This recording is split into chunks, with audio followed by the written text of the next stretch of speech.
I'm getting a divorce. My son's wife, who just got married a few days ago, blurted out these unexpected words.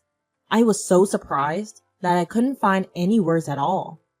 My son just had an emotional wedding a few days ago. They should be on their honeymoon right now. And yet, I found her coming back here alone. And then the unbelievable statement. What on earth happened during their trip? Tears began to overflow from her eyes. All I could do was silently watch as she crumbled on the spot. My name is Elizabeth. I'm a homemaker in my 50s who raised 2 sons. When my sons were young, I found out my husband's affair and got divorced. Ever since then, I have been working from morning till night, raising my sons single-handedly. My 2 sons have contrasting personalities and had entirely different childhoods. My elder son, James, is smart and did well in school. He was able to secure a scholarship and get into a university known for being highly ranked. After graduation, he was able to get a job at a well-known major corporation. 2 years ago, he married a woman his own age from his workplace, and now they are happily living together. On the other hand, I had to constantly take care of my younger son, Ethan. When he became a middle schooler, he joined a group of delinquents and started causing trouble at school. I was called to the school many times to apologize. When he started a small fire in the school, I obviously had to compensate for the damage. Ethan, who was raised in a not-so-wealthy single-parent household, might have felt inferior to the others. His unexpressed feelings may have led to such problematic behavior. I worked hard to at least get Ethan through high school. His rebellious nature didn't improve in high school, but he managed to graduate without any major trouble, which was a relief for me. But even after graduating from high school, Ethan was still a handful for me as a mother. He managed to get a job at a factory through a relative's recommendation, but he quit after just 3 months. From then on, he led a life as a part-timer, constantly changing jobs, which was a concern for me as a parent. Moreover, Ethan was also a womanizer. It might sound like I'm just a doting mother, but Ethan is quite a handsome man. From his high school days to after graduation, he never ran out of girlfriends and would bring different women home each time. I've lost count on how many times I've lectured him on his relationships with women. Ethan started living on his own after graduating from high school, but I was always concerned whether he was causing trouble for others. And now, 5 years have passed since Ethan graduated from high school. I was worried about what would become of Ethan, who was still leading the same lifestyle. One day, Ethan said, "I have something to talk about," and came back home for the first time in a while. "Mom, I'm going to start working seriously." The first thing Ethan said was this. I had heard these words many times before. "I got a job at a company, and they're going to hire me as a regular employee." He probably knew that I wouldn't believe him. Ethan started to talk about the company where he had been accepted, as if to emphasize that he was serious this time. "Really? It's great that you found such a company." Honestly, I was surprised. In the midst of this economic downturn, it was unthinkable that a company would hire Ethan, who had only been working part-time jobs. "My current girlfriend introduced me to the workplace," he said. According to Ethan, he's currently dating a woman named Michelle. She managed to get him a job at her father's company. I should be happy that my son got a full-time job, but a part of me couldn't help but feel skeptical. I couldn't help but suspect that Ethan, a well-known womanizer, might have manipulated Michelle for his own advantage. Ethan is adept at manipulating women's hearts. I worried if Michelle was too infatuated with Ethan and overdoing things for him. He once became completely reliant on a woman when he was out of work, and I had sternly warned him about it. So I hoped he wouldn't be a burden to this woman. Despite my concerns, Ethan seemed to be working sincerely for the time being after landing the job. Previously, he never stayed in a job for more than 3 months. But he managed to work for half a year, then a year. While this is expected for a normal person, it was unusual for Ethan, who changed jobs multiple times. Then, after 3 years of working, Ethan came to visit with his girlfriend. It was Michelle, who had introduced Ethan to the company. They came to our house to make an announcement. "Mom, we're getting married." Ethan casually dropped the big news. Seeing the two of them come together, I had suspected this. But now I was hearing about my mischievous second son's marriage? So, you two have decided this? Seeing them standing together with serious expressions, I didn't feel like opposing. I understand. It's the path you both chose, so move forward together. It was a bit roundabout, but I accepted their marriage. Then, Michelle's eyes filled with tears in an instant, and she began to speak. "Thank you so much. We'll work together to build a wonderful family." Michelle looked at me intently, making her vow with a trembling voice. I've been thinking this for a while, but she's a woman with a pure heart, too good for Ethan. Michelle, take good care of this son of mine. The reason I'm hearing this happy news today is because you've supported him all this time. Thank you very much. I responded with a smile. Michelle was moved to tears, and big drops were falling from her eyes. Seeing Michelle wipe her eyes gently with a handkerchief, I felt like crying myself. I'm sure she's been taking care of Ethan, who still has some mischievous side in him. From the bottom of my heart, I thought Ethan was really lucky. Ethan, make sure you make Michelle happy. From now on, you have to cherish Michelle more than anything. When I said this, Ethan nodded shyly. And so, Ethan and Michelle were officially engaged. The wedding was simple and solemn. It was a modern ceremony with only family and close friends in attendance. Various memories came back to me, but I sincerely wished for them to support each other as lifelong partners. I truly hope that Ethan could make Michelle, a selfless and devoted woman, happy. Shortly after the wedding, Ethan and Michelle left for their honeymoon. Considering their savings, they decided to travel within the country instead of going abroad, which I thought was a sensible decision. I expected that Michelle would take charge of their marriage and keep Ethan, who used to be a playboy, in line.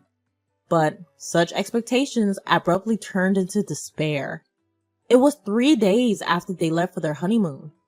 When I was relaxing at home alone, the doorbell rang. Wondering who it might be, I opened the front door, and to my surprise, it was Michelle. Michelle? What on earth happened?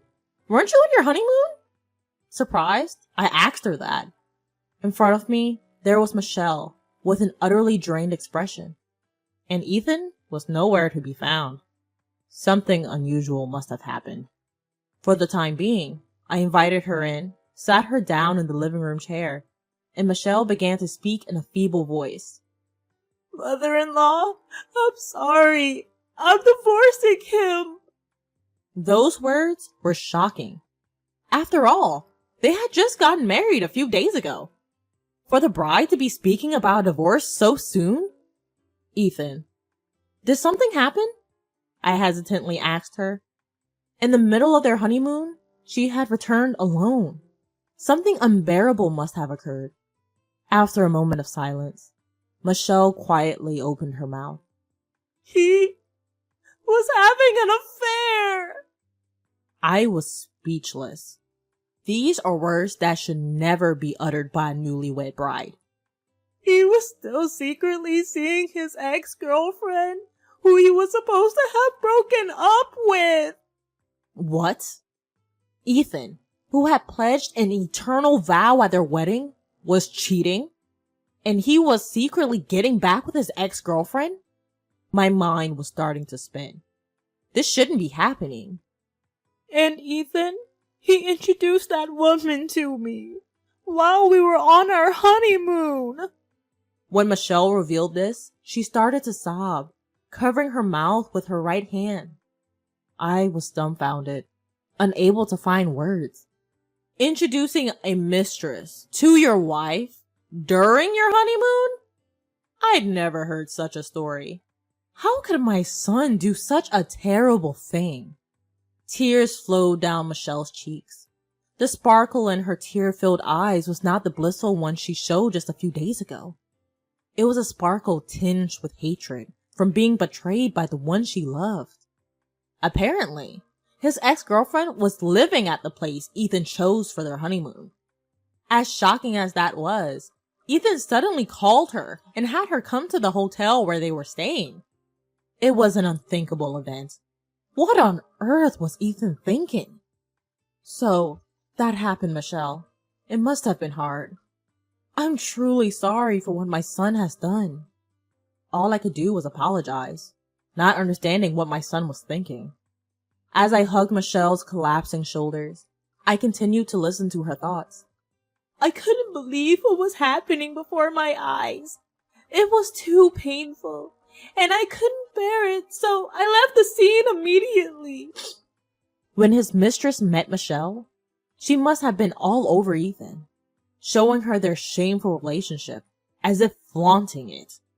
Michelle was downcast, saying she never expected this to happen, seemingly more confused and saddened than angry. I felt an increasing wave of anger contrasting with Michelle, for Ethan causing such distress to a woman who has always been his rock. I picked up my phone, and in a fit of anger, I dialed Ethan's number. To my surprise, Ethan picked up right away. Hello? Mom? What's up? Ethan's carefree voice came through the receiver. I wondered what was going through his mind when he answered. Ethan? Where are you right now? I tried to start the conversation as calmly as I could. He must know that Michelle is missing. I expected him to say something about that and waited for his reply. Well, isn't it obvious? I'm on my honeymoon, enjoying it with Michelle. Did you call just to interrupt us? Ethan was still playing dumb. He didn't seem to understand why I was calling. I was more astounded than angry, but I rallied myself and raised my voice. Stop lying. Michelle is here with me. What? I heard Ethan's small, surprised voice over the phone. Then he fell silent. Come back home, right now. I told Ethan to come home immediately, suspecting he was thinking about how to deal with the situation. Ethan had even dared to lie. At this point, my mind was made up. Michelle was still crying with her head down even while I was on the phone with Ethan. I offered her the most comforting words I could say at the time. I couldn't believe my own son could be so foolish. Even after I told her about the phone call, Michelle said she didn't want to see Ethan right now. And understandably so. So I decided to handle Ethan myself for now. I called Michelle's parents to inform them of what happened. Then, I drove Michelle back to her parents' house. Her parents were also furious, needless to say. All I could do was apologize profusely on behalf of my foolish son. When I got back home, I was exhausted. Even so, I waited for my son to come home. When night fell, Ethan came back. I'm back. Ethan came into the house with a forced smile, seeming troubled. He probably still doesn't understand the gravity of what he's done. Every time I see his face, my anger just keeps rising. Ethan, ooh, you've really messed up this time. As I say this, Ethan wears a look of pure annoyance. And then, my ex-girlfriend said she's close by and wanted to see me.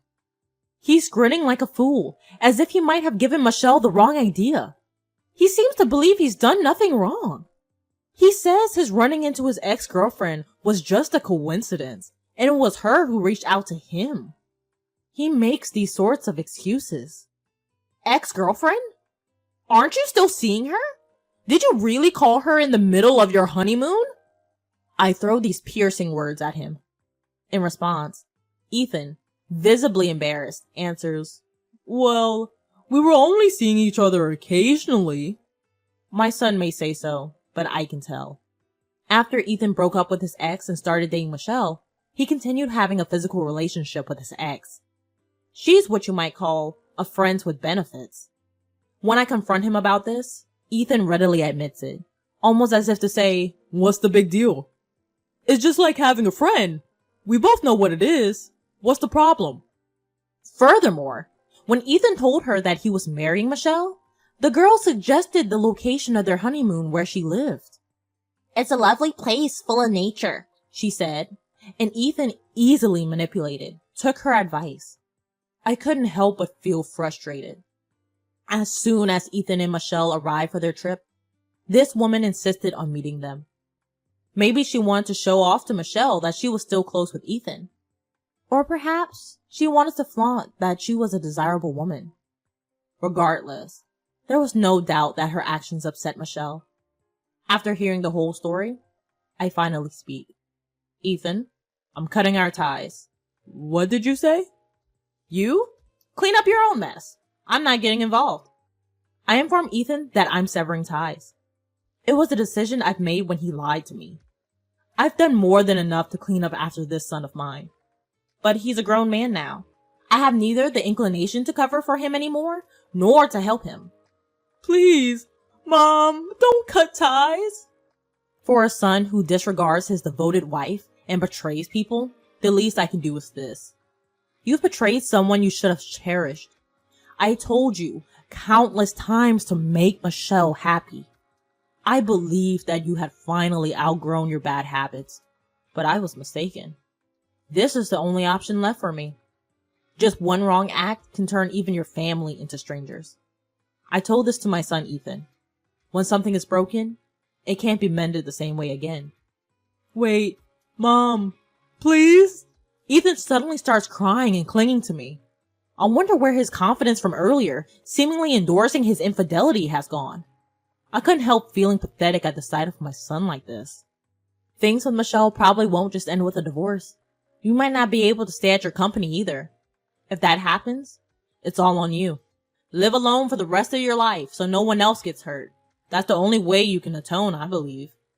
Afterwards, Ethan was blindsided by a divorce request from Michelle. From Ethan's and his mistress's phones, a heap of evidence showing their adulterous meetings were obtained. Ethan, hit with an alimony demand, had no choice but to agree to the divorce. Soon after, he was laid off from the company run by Michelle's father. Michelle's father was livid, needless to say, and it was clear retaliation. So Ethan, ousted from his company, became jobless and burdened with alimony payments. He came to me in tears, but I refused to have anything to do with it. As a mother, I coldly pushed away my son, who had cheated on his wife. However, considering his character, he might run away, ignoring the alimony payments if left alone. In the end, as my duty as a parent, I introduced him to a job at a company run by an old friend of mine. To be frank, the work there is downright grueling. My friend, who had a rough youth like my son, still has a somewhat intimidating character. Ethan works under his watch. It seems like his days are filled with work from early morning till late at night. I made him promise beforehand to deduct the alimony payment. I want nothing more than for my son to experience harsh social punishment. I have been getting reports that the payments are being regularly deposited by Michelle. I had been feeling down from this incident, but my other son, James, gently supported me. James gave me wonderful news. His wife was pregnant, with twins. Eventually, his wife safely gave birth, and I joyfully became the grandmother of 2 grandchildren. James's family decided to move right next to me. After being troubled by my younger son, my eldest gave me the gift of a peaceful life. Now, I am spending my peaceful days interacting with my sweet grandchildren.